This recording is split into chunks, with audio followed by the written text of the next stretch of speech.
अस्सलाम वालेकुम guys, welcome back to my channel. आज की इस वाली वीडियो में मैं आपको सिखाऊंगा कि आप C++ में यूजिंग एरे क्यू कैसे क्रिएट कर सकते हैं। So without any delay let's start the video. Basically आप क्यू के कॉन्सेप्ट से तो अच्छे तरीके से वाकिफ होंगे कि एक क्यू क्या होती है, जिसमें फर्स्ट इन फर्स्ट आउट का कॉन्सेप्ट लगता है। अब विदाउट एनी डिले हम इसकी C++ इंप्लीमेंटेशन की तरफ जाएंगे, तो एक कोड के थ्रू मैं इसको आपको अच्छे तरीके से एक्सप्लेन कर पाऊंगा। तो गाइस आप अपनी स्क्रीन पर कोड देख पा रहे हैं। तो सबसे पहले आप यहाँ पर देखिए, मैंने साइज को डिफाइन किया है जो कि 5 है।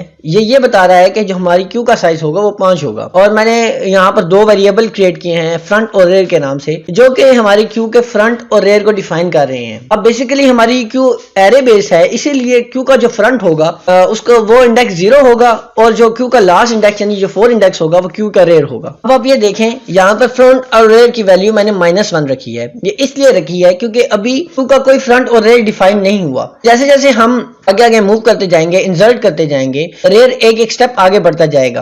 अगर हम अपने इंसर्ट के फंक्शन को देखें, जो कि हमसे एक इंटीजर रिसीव कर रहा है, तो इसमें सबसे पहले मैंने जो रियर वाला इंडेक्स है वो मैंने कंपेयर करवाया है। आप ये बात जानते ही होंगे कि जब हम टोटल साइज में से -1 करते हैं तो हमें एरे का लास्ट इंडेक्स मिलता है।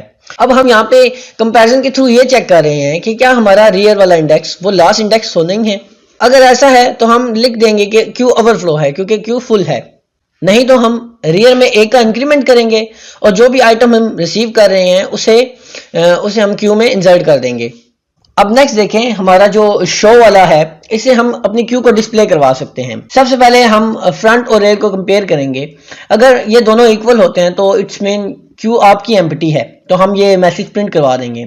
लेकिन और नेक्स्ट केस में हम ये चेक करेंगे, अगर आपकी क्यू एम्प्टी नहीं है तो ये बात सर्टन है कि आपका जो रेयर वाला इंडेक्स है वो हमेशा फ्रंट से बड़ा होगा। तो हम इसको एक फॉर लूप के थ्रू इजीली सी आउट करवा सकते हैं। नेक्स्ट वाले मेथड में देखें तो हमने एक डिलीट का मेथड बनाया है, जिसे हम क्यू से एलिमेंट को रिमूव करवाते हैं। तो आप देख सकते हैं, सबसे पहले मैंने एक वेरिएबल v क्रिएट किया है, और नेक्स्ट में देखें तो मैंने अपने फ्रंट और रेयर को दोबारा कंपेयर करवाया है, ये चेक करने के कि क्यू एम्प्टी है या नहीं। तो क्यू एम्प्टी नहीं है तो मैंने फ्रंट जो है अपना उसमें 1 का इजाफा करके, क्योंकि फ्रंट में आपको पता है -1 था, तो जब मैंने +1 लगाया तो वो इंडेक्स 0 मैंने v को असाइन कर दिया है क्यू का, और वही मैंने प्रिंट करवा दिया है कि ये वाला एलिमेंट यहाँ से डिलीट हुआ है। अब आप जानते ही हैं कि हमेशा फ्रंट से ही क्यू में डिलीट हो सकता है, तो हम फर्स्ट इन फर्स्ट आउट वाला रूल अप्लाई करेंगे और एक एक करके डिलीट करेंगे। इस तरह हम फ्रंट को हमेशा एक एक करके मूव करवाएंगे और डिलीट करते जाएंगे।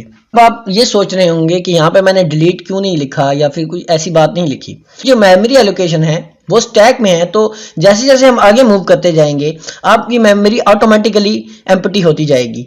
आइए अब मेन के फंक्शन में देखते हैं कि हमने इस चीज़ को कैसे इंप्लीमेंट किया है। सबसे पहले देखें, मैंने दो वेरिएबल क्रिएट किए हैं और मैंने डू वाइल लूप अप्लाई किया है, जिसमें मैंने सबसे पहले अपनी ऑप्शंस प्रिंट करवाई हैं कि मैंने जिसमें यूजर से पूछा है कि आपने इंसर्ट करना है, डिलीट करना है, या आपने शो करवाना है, या आपने इससे क्विट करना है, और वो ऑप्शंस मैंने इनपुट लेके स्विच केस में डाल दी हैं। अब जब यूजर 1 का केस अप्लाई करेगा तो मैं उससे एक इनपुट ले लूंगा, जो कि मैं इंसर्ट के फंक्शन में भेज दूंगा। इस तरह इंसर्ट का फंक्शन कॉल होगा, जो भी आइटम मैंने केस 1 में रिसीव किया है वो हमारी क्यू में प्लेस हो जाएगा। केस 2 में देखें, जिसमें मैंने डेल का फंक्शन कॉल किया है, जिसके थ्रू मैं फर्स्ट से एलिमेंट डिलीट कर सकता हूँ। नेक्स्ट केस देखें तो मैंने अपनी क्यू को डिस्प्ले करवाया है, जितने भी एलिमेंट्स मेरी क्यू में मौजूद होंगे वो शो के फंक्शन के थ्रू मैं डिस्प्ले करवा सकता हूँ ईजिली।